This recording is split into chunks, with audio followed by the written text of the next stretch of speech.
Welcome to the Sugar Dome. I'm David Bull, and tonight my job is simple: to guide you. Your job is much more difficult: to prove yourselves. If you can complete your creations in the 6 hours that you are given, and if you can do it better than any other team here, then you will leave the Dome as champion with $15,000. So, let's start today off right. Let's see what your challenge will be.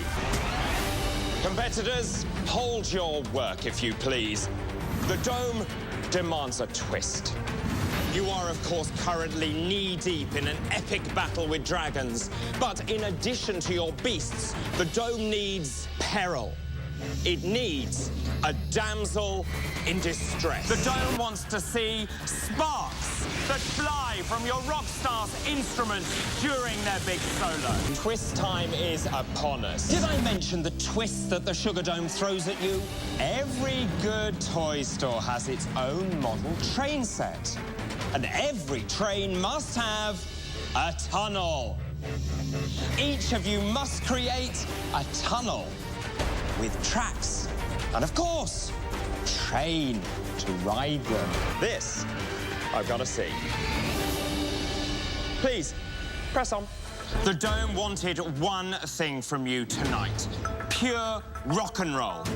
A seemingly simple task, but as we clearly saw, one that was incredibly difficult to pull off. The judges were looking for a battle between a dragon and a knight, not a cake maker and a sugar artist. If you don't have a plan going in, time will catch up with you, no matter how skilled you may be. And for one team, time did indeed catch up.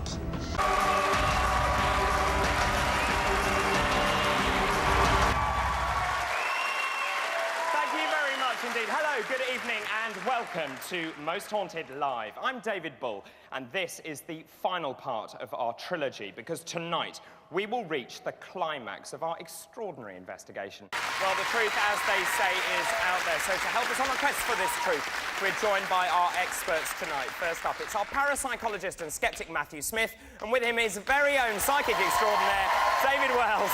I definitely heard something there that sounded like footsteps. Louis, what do you make of that? Well, I mean, I don't necessarily want to call it footsteps. Okay. I mean, did you hear something? An anomalous sound. I mean... Did you hear something? There's definitely an anomalous sound on the tapes. What we can do... So you heard something? Yes. Right, thank you. I do agree with Matthew there, because there are times on this programme where, you know, we've become used to seeing the unexpected, and yet last night there were a couple of times I completely jumped in the air. And when I saw your clip back, it really, really unnerves me. The person joining the investigation team tonight is... Well, without a doubt, it's been bizarre 3 nights. It has been the most eventful and terrifying investigation to date. Our 3-night investigation is about to reach a chilling climax. As the midnight hour approaches, supernatural phenomena are said to be at their highest. Don't go anywhere. I hear that. That was my belly that time. No, it was not. I think that's enough, thank you very much. I'm out of here.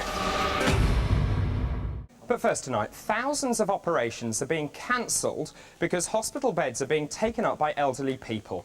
They're fit enough to leave, but they can't. In Birmingham, the problem is so bad that accident and emergency patients have been treated on ambulance trolleys outside the hospitals because there are no beds available inside. How can you justify closing all these accident and emergency departments when people have to travel 20, 30 miles at a time when time is absolutely vital? How do you answer that? People are waiting on trolleys. Newspaper headings are saying casualty units fundamentally unsafe, horrific waits, patients waiting on trolleys for 20 hours, a 93-year-old lady on a trolley for 90 hours. It's unacceptable. Oh, I agree. You must be embarrassed by the lack of security that we showed in that film. This was last week. The same time, we managed to get onto that ward. We saw confidential details of patients on the board. That's not on, is it? What are you going to do? The British Medical Association have told Health Check today that this is a national crisis. Would you agree? I would, and it's been a crisis that's been evolving for some time, and we've been warning about this. What did you think of the Department of Health statement? Well, I think it's pretty pathetic, and, you know, they don't seem to understand the relationship between the acute hospital sector and the community. Well, the Department of Health said, well, in fact, in the NHS plan, they have given £900 million over 3 years to keep elderly patients out of hospital. So they say they're doing something. But they're obviously not, and it's not working. At the end of the day, all politicians do the same thing. They play this political football, and the people who lose are people like George and Rita Hemingway. You must be fairly keen on this drug if you campaign so hard. If those deaths are attributed to that drug, that's a big problem. How can you justify not having a national screening programme for a disease that kills 10,000 men in this country? There is no firm evidence that a routine screening programme would save lives. Equally, though, there's no evidence that a routine screening programme wouldn't save lives. Precisely, which is why we believe this is a matter of individual choice. That's a very hard line to follow, given that someone like Doug Davison from that film says, you know, if I hadn't had that test, I'd be dead. What about Roy Hession as well? He says his tumour is incurable, it's too late. That's a high price to pay, isn't it? It seems clear that we need more regulation. Yes. Does this new legislation go far enough, in your opinion? No, I don't think it does. I mean, I think it's a step in the right direction. What about doctors like Norton and other doctors who are not doing it properly? Does it weed them out? No, it might... that would. Great stuff, Jonathan, great stuff. Now, you're a prefect, aren't you? I am at school, yeah. So I should show reverence to you, obviously. You've done so well. What do you draw your inspiration, or who do you draw your inspiration from?